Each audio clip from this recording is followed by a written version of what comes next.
Proclamação. Digam-no os redimidos do Senhor, os que ele resgatou da mão do inimigo. Meu corpo é um templo para o Espírito Santo, redimido, purificado e santificado pelo sangue de Jesus. Os meus membros, as partes do meu corpo, são instrumentos de justiça entregues a Deus para o seu serviço e para a sua glória. Eu nasci de Deus e o maligno não me poderá tocar. O diabo não tem lugar em mim, nenhum poder sobre mim, nada a declarar contra mim. Tudo foi resolvido pelo sangue de Jesus. Eu venci Satanás pelo sangue do Cordeiro e pela palavra do meu testemunho. E eu não morro pelo amor à minha própria vida. O meu corpo é para o Senhor e o Senhor é para o meu corpo. Glória a Deus, aleluia.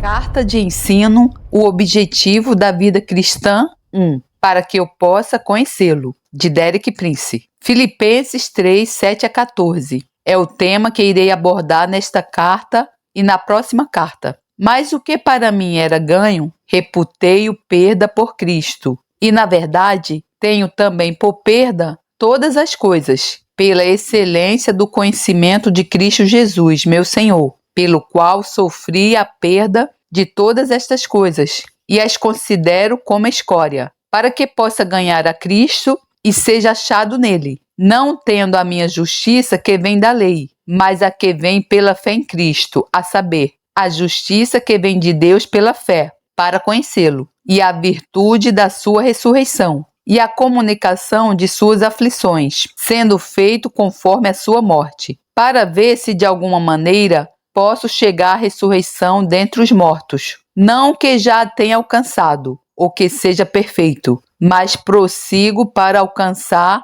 aquilo para o que fui também preso por Cristo Jesus.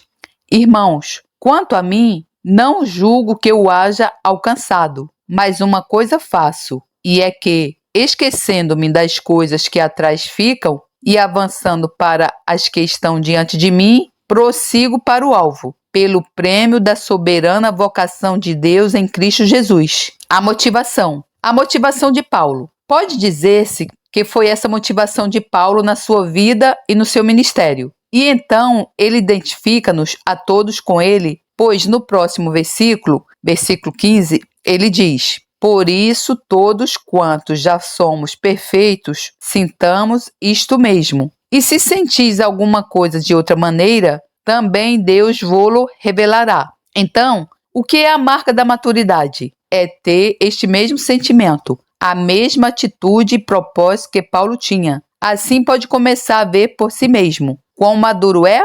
Para o que ele estava a viver? O que é que o motivou? Vou utilizar apenas 2 frases que Paulo usa, uma para cada carta. Assim Deus me ajude.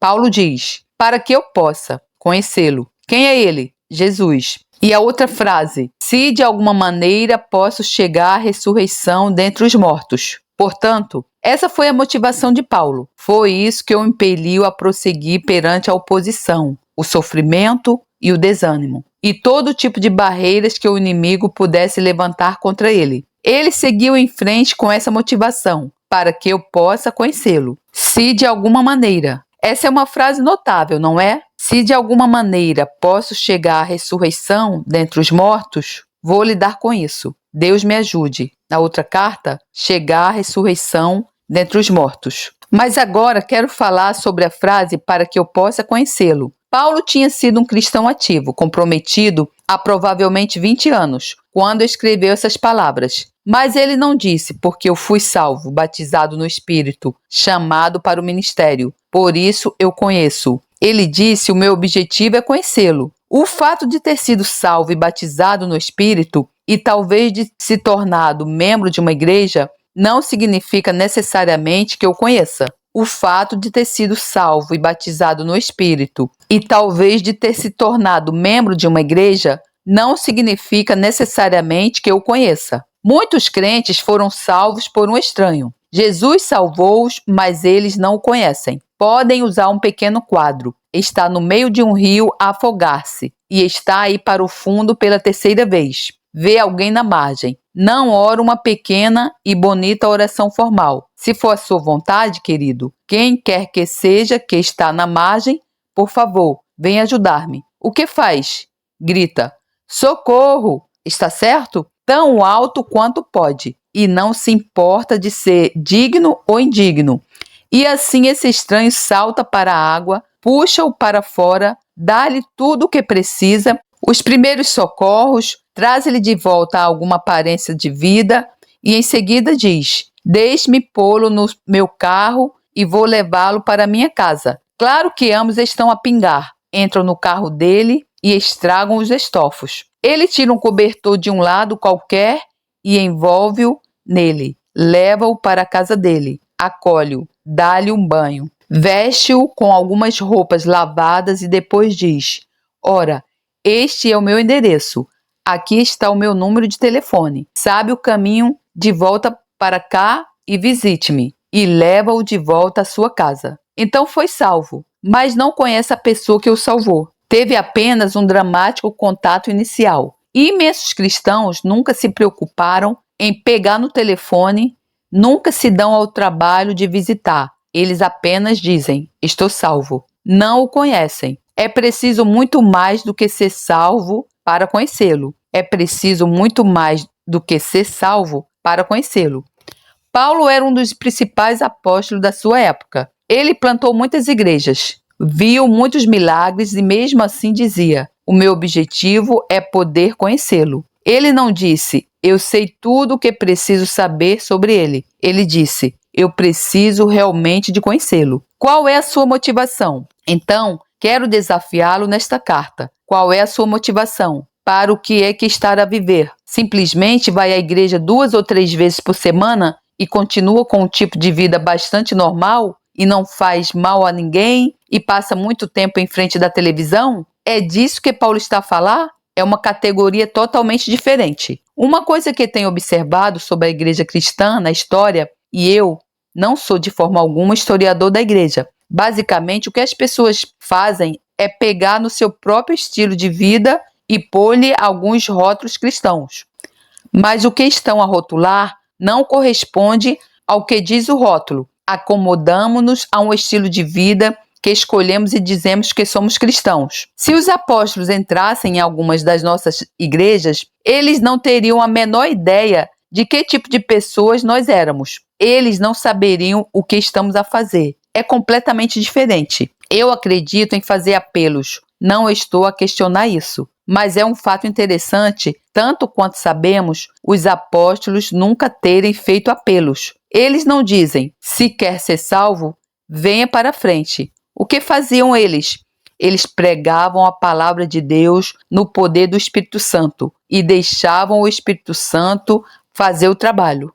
Pedro falou sobre aqueles que pregaram o Evangelho com o Espírito Santo enviado do céu. 1 Pedro 1,12. Se nós realmente tivermos o Espírito Santo enviado do céu, isso vai resultar. Quando digo isso, não me refiro ao Espírito Santo em si, mas ao fato que isto dará resultado. Eu quero que, ao ler esta carta, reavalie o seu cristianismo. Sabe, eu acredito que Deus quer alcançar o nosso país, mas ele só tem um canal, que é a igreja. Evan Roberts, que era o pregador no grande reavivamento galês, em 1904, que abalou toda a nação de Gales, utilizava este pequeno slogan: dobra a igreja e curve o mundo. Se a igreja se dobrar, o mundo se curvará. Mas se a igreja não se dobrar, Deus não tem forma de chegar ao mundo. Nós podemos ser um canal ou podemos ser uma barreira. Nós podemos ser um canal ou podemos ser uma barreira. Então, se tiver em consideração muitas das coisas que têm acontecido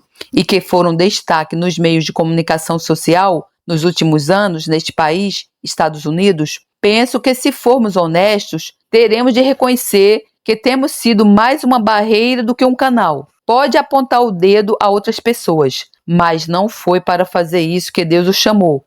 Deus diz: deixe o homem examinar-se a si mesmo.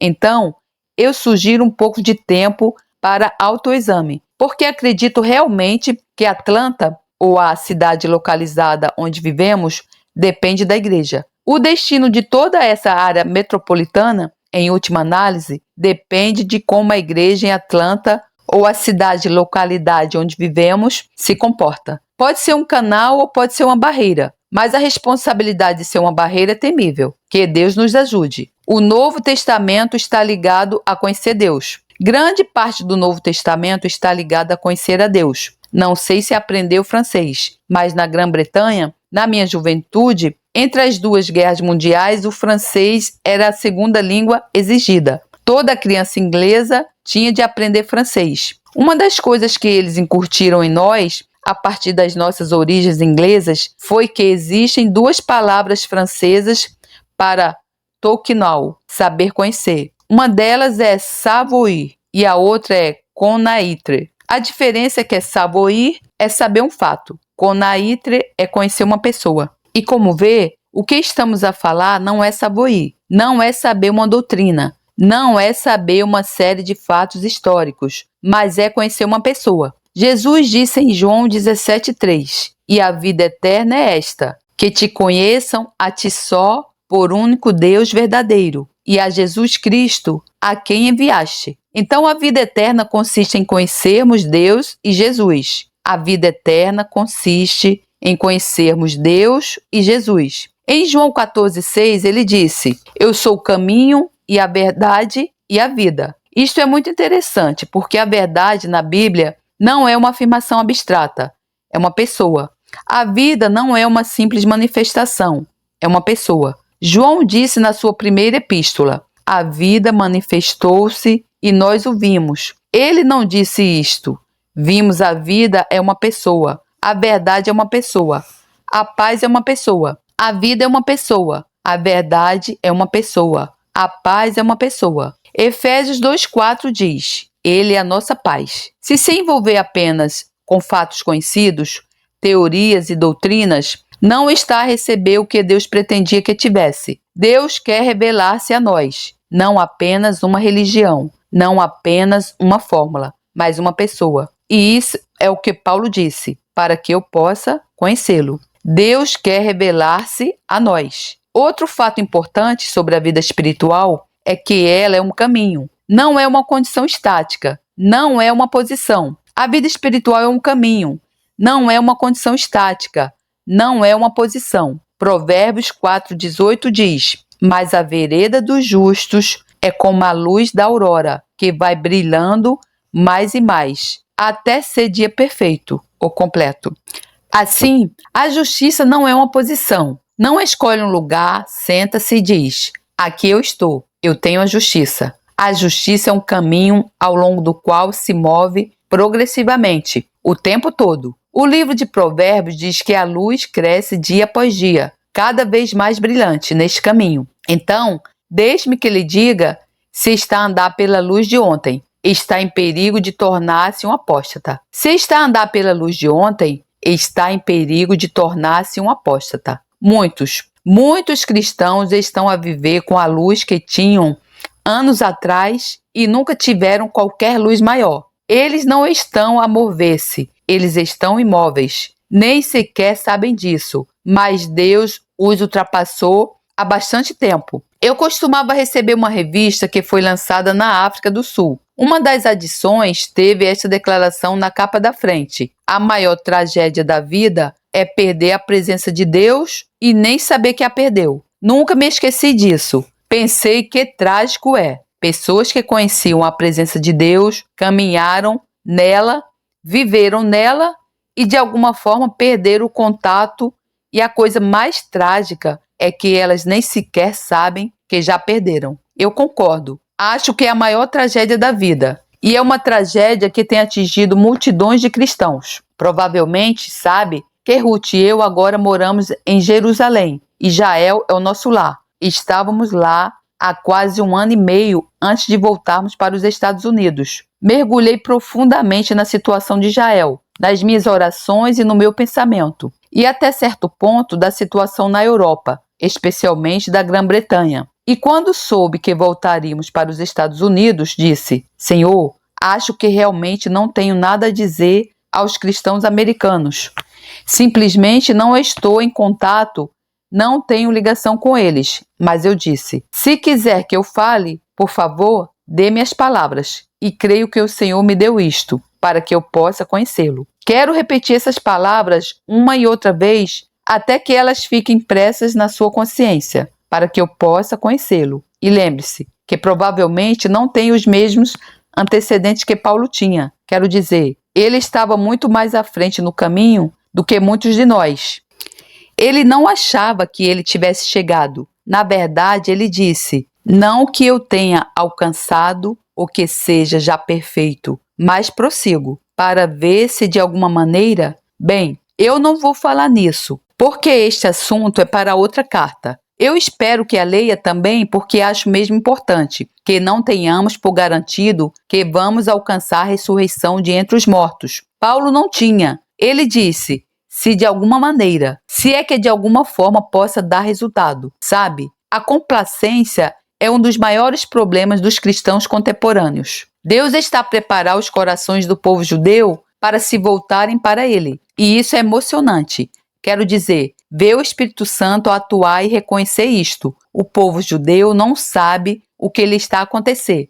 Estive na África do Sul há alguns anos e, como tinha pregado um sermão sobre a restauração de Israel, todas as comunidades judaicas da África do Sul queriam ouvir-me falar. Por isso, estive em Joanesburgo e convidado a falar para Brandbriston. Sabe o que é? Uma organização judaica que luta contra o antissemitismo, totalmente secular. Por isso, fui lá e não farei diretamente de Jesus. Disse-lhes porque acreditava no destino de Israel, citando os seus próprios profetas que eles não conheciam. E a meio da reunião, 2 homens acenderam cigarros e eu pensei: que bênção estar num lugar onde as pessoas nem sequer sabem que não se deve fumar. Graças a Deus que não estou apenas a chegar às pessoas que vão à igreja todos os dias. Então dei a palestra e no final o líder, que era um judeu nascido em Israel, levantou-se e ele disse algo do gênero: há algo aqui que nos faz sentir quentes. Ele disse: eu não sei o que é. Essa foi a sua maneira de descrever o Espírito Santo. Sabe? O Espírito Santo é o primeiro agente da divindade que nos contacta. Não se conhece Jesus primeiro, conhece-se o Espírito Santo e ele prepara-nos para conhecer Jesus. E é isso que está a acontecer hoje em Israel e entre o povo judeu em todo o mundo. Um dos grandes avanços foi o movimento do povo de Jesus nos anos 60. Calcula-se que 25% das pessoas que conheceram Jesus eram judias. Foi o primeiro verdadeiro avanço desde o início do primeiro século. Pode não ficar entusiasmado com isso, mas se tivesse uma noção do coração de Deus, ficaria. Há cerca de 3 ou 4 anos, estava na cama, na nossa casa em Jerusalém, e acordei por volta das 2 da manhã, bem desperto, com uma sensação de entusiasmo que não conhecia. Perguntei a mim próprio: por que é que estou entusiasmado? Senti que a resposta veio: porque todo o céu está entusiasmado. É o entusiasmo do céu que estás a sentir. Eu perguntei: bem, por que é que todo o céu está entusiasmado? Senti que a resposta era: porque Jesus está entusiasmado. E quando ele está animado, o céu fica animado. Então eu perguntei: por que Jesus está animado? Esta foi a resposta que eu acredito que Deus me deu, porque ele está quase pronto para se reconciliar com seus irmãos depois de 19 séculos de alienação. Como vê, Jesus é divino, mas também é muito humano. Como se sentiria se os membros mais próximos da sua família não estivessem dispostos a falar consigo ou a fazer qualquer coisa relacionada consigo? Eles até cuspiam quando seu nome era mencionado, durante anos e anos e anos.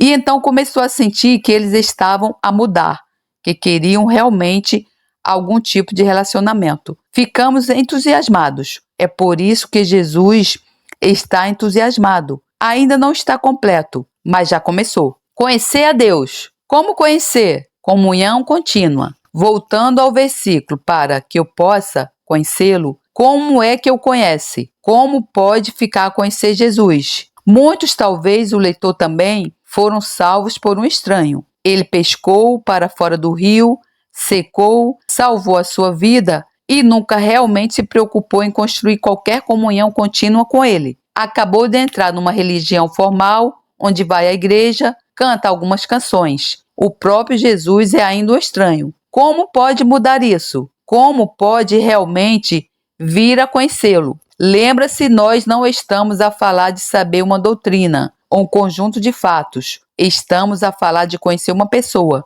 como pessoa. A resposta óbvia é que só há uma maneira de alguma vez chegar a conhecer uma pessoa, que está em comunhão permanente com ela. Não há outro caminho. E essa é a maneira de conhecê-lo, ter uma vida de comunhão diária, íntima com Jesus. A maneira de conhecê-lo é ter uma vida de comunhão diária, íntima com Jesus. Isso não é religião, é algo bastante diferente. É esse o caminho. Eu estava a pensar sobre isto e sabe, há alguma frase na Bíblia que diz que certas pessoas caminhavam com Deus. Então pensei, é isso, é uma caminhada diária com Deus. E há duas pessoas, precisamente na aurora da história humana, de quem se diz que caminhavam com Deus. O primeiro foi Enoque. Enoque andou com Deus e não apareceu mais, porquanto Deus o tomou. Gênesis 5:24. Esse foi o tema do segundo sermão pentecostal que alguma vez ouvi. Eu não estava acostumado a pregações pentecostais, mas o pregador anunciou seu texto de seguinte forma: Enoque não apareceu mais porque Deus o tomou. Isto foi na Grã-Bretanha durante a Segunda Guerra Mundial, e o pregador era um daqueles que acreditavam em fazer as coisas vívidas e atualizadas. Ele apresentou a cena após Enoque ter desaparecido e mandaram chamar o CID, Departamento de Investigação Criminal, que seria o FBI aqui. O FBI veio com seus cães pisteiros e seguiram o cheiro até um certo ponto e depois pararam. Não havia mais nenhum cheiro em qualquer direção. Então concluíram: ele deve ter subido. Bem, eu era um lógico por formação naquele tempo e pensei: é lógico, eu consigo acreditar nisso. Mas aquilo não ficou verdadeiramente marcado em mim naquela altura. Mas um amigo meu, um outro pregador, disse que Enoque e o Senhor caminharam juntos diariamente e um dia eles foram tão longe que o Senhor disse a Enoque: ouve, é mais perto daqui até a minha casa do que até a tua. Então, vem para casa comigo. E ele foi levado. Eu acredito que de tempos em tempos houve pessoas que Deus levou. Não vou entrar em pormenores, mas havia uma mulher muito piedosa que vivia numa pequena comunidade na Grã-Bretanha. Toda a gente a conhecia como uma senhora piedosa. Um dia ela simplesmente não estava lá. Ninguém conseguia descobrir onde ela estava. Talvez o Senhor a tenha levado. O outro homem de quem se falou era Noé.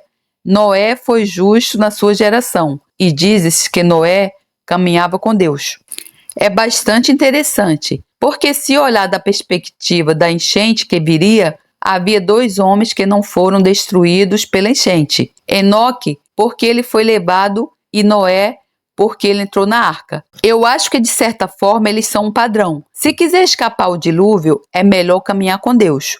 E então, ou será levado ou passará por entrar na arca. Se quiser escapar ao dilúvio, é melhor caminhar com Deus. Podemos também pensar em Abraão, que é o pai dos que creem. Isto tornou-se muito claro para mim, porque um dia estava a pregar em Jerusalém e o nosso vizinho judeu, que é um judeu ortodoxo, formado como rabino, veio e sentou-se na fila da frente. Pensei, como é que eu vou comunicar com ele sem o ofender? Quer dizer, se tivesse de o ofender, tê-lo-ia feito.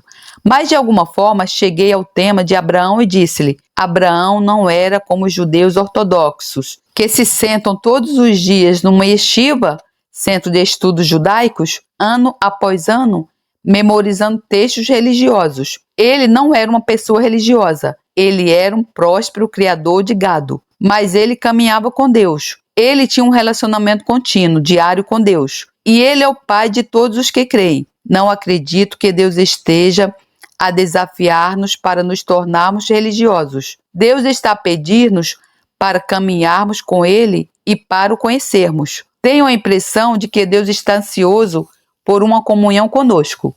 Deus não está a desafiar-nos para que nos tornemos religiosos. Ele pede que caminhemos com Ele e venhamos a conhecê-los. Há um querido irmão na Nova Zelândia que Ruth e eu conhecemos.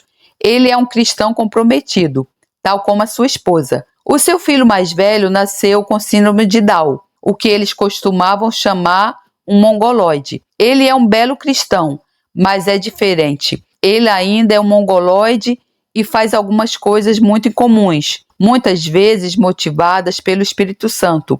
Então, o segundo filho era um bom rapaz e em seguida eles tiveram uma filha. Este segundo filho era tudo o que eles queriam no filho. Ele e seus pais e sua irmã foram a uma reunião e o filho e a irmã saíram da reunião à frente dos pais. E quando os pais seguiram, junto a um certo ponto, havia ambulâncias e carros de polícia.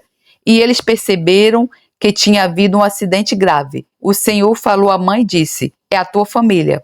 Então eles encostaram e descobriram que tinha havido um acidente e o filho tinha sido morto com a idade de 16 anos e o corpo foi coberto. A polícia, quando descobriu que era o pai, disse: "Quer ver o corpo?" Ele disse: "É claro que eu quero ver o corpo." Então descobriram o corpo e o pai ajoelhou-se, orou e agradeceu a Deus por 16 anos maravilhosos. E as pessoas ao redor do acidente começaram a ser salvas. A filha estava gravemente ferida também, mas a mãe disse a Deus e ao diabo: "Já chega, um já se foi, não vais levar o outro." E a filha recuperou. Bom, algum tempo depois, o pai e a sua esposa estavam no motel e tinham estado a pregar. Eles foram para a cama por volta das 23 horas e o pai estava realmente saudoso do seu filho. O Senhor começou a falar com ele e disse: "O que é que há de errado? Tens uma relação familiar, parentesco. Ela ainda está lá. O que está a faltar?" E ele disse: "Eu tenho uma relação familiar, parentesco, mas não tenho comunhão com ele." E o Senhor disse: "Esse é o meu problema também. Eu tenho uma relação com o meu povo, mas eu não estou em comunhão com qualquer um deles." Então o Senhor disse-lhe: "Mas eu vou levar-te para o céu hoje à noite." Recebi essa história dele em primeira mão, e ele é um homem de Deus muito honesto. Assim ele ficou ali acordado. Passou hora após hora e nada aconteceu e ele pensou: "Eu devo ter me enganado." Mas por volta das 5 da manhã, de repente viu-se no céu. Ele disse que as cores eram inacreditáveis. Não é que as coisas tivessem uma certa cor, mas a cor saía das coisas. Em seguida, ele viu-se junto a uma pequena peça de teatro, sabe? Um daqueles teatros em miniatura.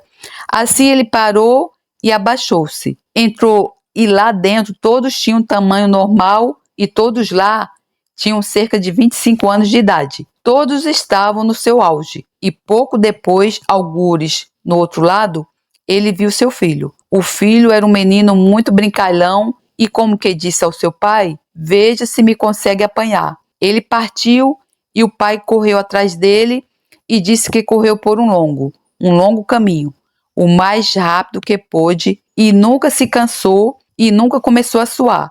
Eventualmente, ele alcançou seu filho e disse: "Ó, há muito que te queria ver." Tiveram uma certa comunhão entre si e em seguida o pai começou a chorar e o filho perguntou: "Por que está a chorar?" Ele disse: "Porque eu estou tão feliz por esta comunhão contigo." Ele disse: "Pai, neste lugar ninguém chora." O pai encontrou-se de volta na sua cama na terra. Mas ficou em mim de forma muito vívida o que Deus disse: "Eu tenho um relacionamento, mas o que eu quero é a comunhão." E eu acredito que seja verdade para muitos hoje em dia, talvez para si também. Deus tem um relacionamento, mas ele anseia por uma comunhão consigo. E essa é a única maneira de o conhecer. Não é por aprender a doutrina ou mesmo ir a um colégio bíblico.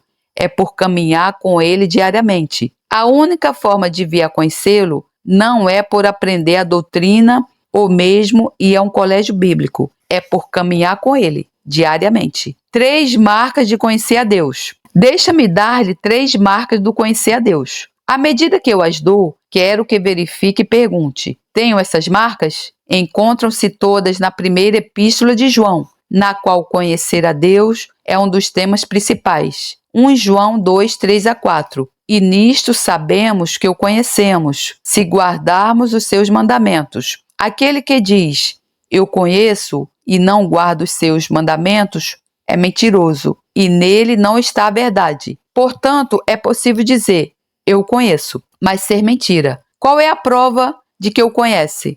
Guardar, obedecer aos seus mandamentos. Se não tem guardado, obedecido aos seus mandamentos, não afirme que o conhece, porque isso é uma mentira. E em 1 João 3,6, qualquer que permanece nele não peca. Qualquer que peca não o viu nem o conheceu. Então, no versículo, a palavra peca está no tempo verbal que significa praticar regularmente o pecado. Isso não quer dizer que se pecar e se arrepender, não o conheça. Mas se continuar a pecar sem qualquer preocupação, então não diga que o conhece. Aquele que peca regularmente e nunca sofreu uma mudança, não o conhece. Pode ter a sua linguagem religiosa, mas não tem as qualificações. E então, em 1 João 4, 7-8, acho que esta é a prova mais intrigante. Amados, amemos uns aos outros, porque o amor é de Deus. E qualquer que ama é nascido de Deus e conhece a Deus. Aquele que não ama não conhece a Deus, porque Deus é amor. Assim, pode dizer tudo o que quiser sobre o conhecer a Deus, mas se não ama, não o conhece. O outro lado disto é que todo aquele que ama é nascido de Deus. Ouvimos, eu diria, milhares de pessoas no mundo cristão dizer que são nascidos de novo, mas a maioria deles não passa no teste. Alguns deles são os políticos que estão à caça de votos. Mas se não ama, não diga que conhece a Deus, porque não conhece. O outro lado é ainda mais notável. Todo aquele que ama é nascido de Deus. Isso significa que é um certo tipo de amor que só pode ter se for nascido de Deus. Quantos de nós temos esse amor? Quero dizer, o mundo tem muitas versões de amor. Há o amor de mãe, amor de pai, o amor de um amigo. Pode tê-lo sem nascer de novo. Mas há um grau e um tipo de amor que só vem para aqueles que nasceram de novo. Eu acredito que pode nascer de novo e não ter esse grau de amor. Mas também acredito que não pode ter esse grau de amor sem nascer de novo. Então façamos a pergunta a nós mesmos. Tenho evidência, prova na minha vida de que conheço a Deus? Guardo os seus mandamentos? Se não, é inútil para mim dizer que conheço a Deus. Deixei de pecar? Se não, é mentira se eu disser que conheço a Deus. Sou, na verdade, uma pessoa verdadeiramente amorosa? Se não, não tenho provas de que conheço a Deus. Consegue perceber um pouco do que Paulo tinha em mente quando disse para que eu possa conhecê-lo? Ele não estava a falar sobre a experiência da salvação ou sobre ser batizado no Espírito, ou até mesmo ser um servo do Senhor. Ele estava a falar de algo muito além disso, acerca do qual devo dizer que acho a maioria de muitos cristãos nem sequer imaginou. Não é que não o queiram, mas nem sequer sabem que existe. Acomodamo-nos a uma espécie de existência religiosa monótona que não é muito emocionante e que não desafia os nossos vizinhos. Eles não dizem, eu quero o que aquela pessoa tem. De fato, em muitos casos, eles dizem, eu nem quero o que essa pessoa tem. Nós não desafiamos o povo judeu à nossa volta, não os deixamos com ciúmes, porque perdemos a verdadeira essência da vida cristã, que é este desejo apaixonado e este compromisso total de, para que eu possa conhecê-lo. A verdadeira essência da vida cristã é esse desejo apaixonado e este compromisso total de, para que eu possa conhecê-lo. Conhecê-lo e o poder da sua ressurreição e a participação dos seus sofrimentos.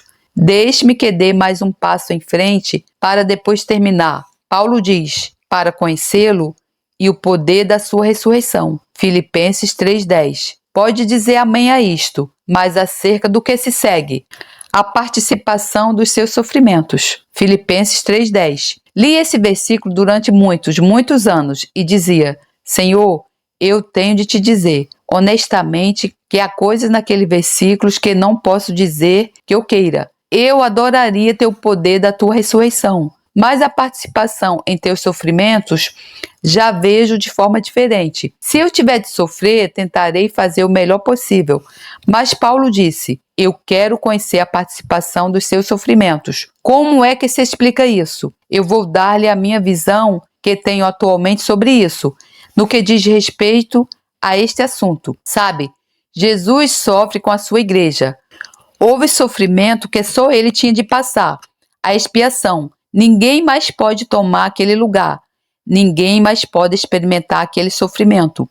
Mas isso não acabou com os sofrimentos de Jesus. Paulo diz em Colossenses 1:24, é melhor verificar se poderá dizer o seguinte: agora me regozijo no meio dos meus sofrimentos por vós, e cumpro na minha carne o que resta das aflições de Cristo, por amor do seu corpo, que é a igreja. Paulo diz, me regozijo no meio dos seus sofrimentos. É um fato notável, sabe? Paulo escreveu várias cartas da prisão. Filipenses foi uma, Efésios foi outra. E nessas cartas irá descobrir que ele acaba por confortar as pessoas a quem ele escreve. Lá está ele, a escrever da prisão e diz, não se preocupem comigo, eu estou bem, estou muito preocupado convosco. Que tipo de carta que você escreveria da prisão? Por que é que Paulo quer conhecer a comunhão dos sofrimentos de Cristo? Ele diz aqui, agora me regozijo no meio dos meus sofrimentos por vós, e cumpro na minha carne o que resta das aflições de Cristo, por amor do seu corpo, que é a igreja. Este versículo significa para mim que para a igreja ser totalmente formada e completada, vai ter de haver muita aflição, muito sofrimento. Será o sofrimento de Cristo, porque lembra-se do que Jesus perguntou a Saulo na estrada de Damasco? Ele perguntou, Saulo, Saulo, por que me persegues? Atos 9:14. Ele não disse, por que persegues os meus discípulos? Mas por que me persegues? Porque quando tocas nos meus discípulos, tocas em mim. Paulo diz, para que cumpro na minha carne o que resta das aflições de Cristo. Por outras palavras, a meu ver, a igreja não estará completa sem muito sofrimento, por muita gente. E deixe que ele sugira. Se quiser olhar para os verdadeiros santos de Deus, que a maioria deles não são visíveis no palco, eles não têm um ministério na televisão. Eles podem nem sequer ser como o irmão Prince e enviarem centenas de gravações. Eles provavelmente estão em lugares difíceis e solitários na China, em nações muçulmanas, nas selvas da Índia ou da África. Esses lugares são onde estão os verdadeiros santos. E o que é trágico, querido irmão e irmã, e eu falo por observação, é que eles são negligenciados pelo corpo de Cristo. Os cristãos desejam bilhões de dólares para apoiar os ministérios de alto perfil e para construir igrejas elaboradas e caras. E as pessoas que estão realmente a fazer o que importa são negligenciadas e não devidamente fornecidas. É preciso haver um arrependimento profundo na Igreja de Jesus Cristo e uma reavaliação total de para o que nós estamos a viver. Vamos para outra escritura, 2 Timóteo 2:10. Por isso, tudo suporto por causa dos eleitos, para que eles alcancem a salvação que há em Cristo Jesus, com glória eterna. Os eleitos significam os escolhidos, quer goste ou não. Deus tem aqueles a quem ele escolheu. Essa não é uma doutrina popular em certas religiões, mas acontece que é verdade. Não foi o irmão, a irmã que escolheu Deus, mas Deus que escolheu a si. Se Deus não o tivesse escolhido, nunca o teria escolhido. Aleluia, glória a Deus. Se Deus não o tivesse escolhido,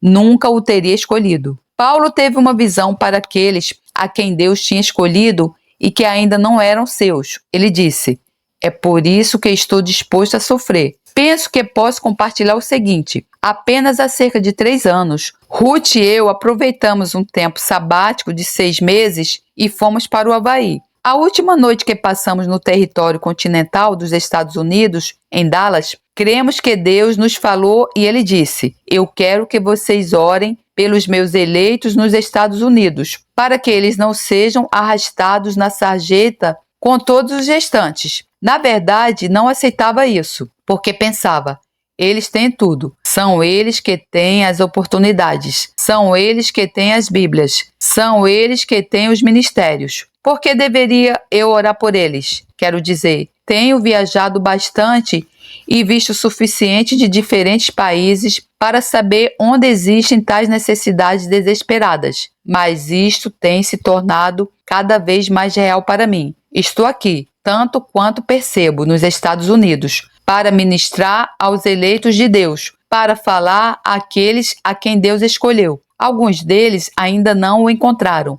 mas Deus disse: eles são os meus escolhidos, mas eles ainda podem ser arrastados na sarjeta. Vejo tanta verdade nisto, acredito que haja escolhidos de Deus que estão a ser enganados, seduzidos, corrompidos e afundados. Agora, por eles, eu levanto-me contra o poder das trevas. Sabe, nós falamos sobre intercessão e guerra espiritual. Eu pergunto-me se percebe que a guerra espiritual é uma coisa muito árdua. Se está realmente a provocar qualquer dano ao reino de Satanás, ele vai lutar com tudo o que tem contra si. Então, talvez é eleito de Deus, mas não está onde deveria estar. Na verdade, está a ser arrastado para a sarjeta, na terrível corrupção da cultura do mundo moderno de hoje. Passa horas em frente à televisão para assistir às coisas que corrompem a sua mente e a sua moral. Passa muito pouco tempo em frente à sua Bíblia. Ainda tem o nome de que é religioso, mas há muito pouco da vida verdadeira em si. E não tem as marcas daquele que conhece Deus. Eu oro para que Deus lhe fale, para mudar, para que não continue com o mesmo estilo de vida descuidado, indiferente, agradando a si próprio. Sei que isso não é verdade para todos, mas é verdade para alguns. Eu quero desafiá-lo. Não fique da forma que é. Deixa que Deus o mude. Diga a Deus: Deus, eu percebo que eu estou a perder o verdadeiro propósito para o qual eu me tornei um cristão. Eu não estou a dizer para que eu possa conhecê-lo, ou que, a qualquer custo, possa alcançar a ressurreição dentre os mortos. Primeiro, humilhar-se através da confissão. Então, se realmente quer mudar e precisa de mudar, é bom dizer isto a Deus. Mas é também, muitas vezes, útil contar a um irmão crente. Há algo de humildade em dizer que eu preciso arrepender-me. A graça de Deus é para aqueles que se humilham. Citamos 2 Crônicas 7,14 tantas vezes. Se o meu povo, que se chama pelo meu nome, se humilhar e orar, buscar a minha face e se converter dos seus maus caminhos, eu tenho pregado sobre essa escritura dezenas de vezes, mas recentemente o Senhor disse-me: o meu povo está a perder. Esqueceu o primeiro passo. Nada acontece se não der o primeiro passo. Se o meu povo se humilhar. Eles não se estão a humilhar. Deus mostrou a mim e a Ruth como nos humilharmos. É muito simples. Confesse os seus pecados. E mais ainda, ele diz: confessem os vossos pecados uns aos outros. Deus colocou-nos num processo de confessarmos os pecados um ao outro. Eu não sei como os maridos se sentem, mas nem sempre é fácil para um marido virar-se para sua esposa e dizer: eu preciso confessar um certo pecado. Mas eu digo-lhe: ajuda muito se humilhar. É difícil ser arrogante e achar-se certinho, se já confessou seu pecado. Além disso, tal como entendo as Escrituras, os únicos pecados que são perdoados são aqueles que foram confessados. Se confessarmos os nossos pecados, Ele é fiel e justo para nos perdoar. Não há nenhuma garantia de que Deus perdoe os pecados que não se confessa. Glória a Deus! Louvado seja o meu Senhor por todos os séculos dos séculos. Amém. Glória a Deus, louvado seja o Senhor, que a graça do Senhor Jesus Cristo, o amor de Deus e a comunhão do Santo Espírito estejam com vocês. Amém. Deus lhe abençoe.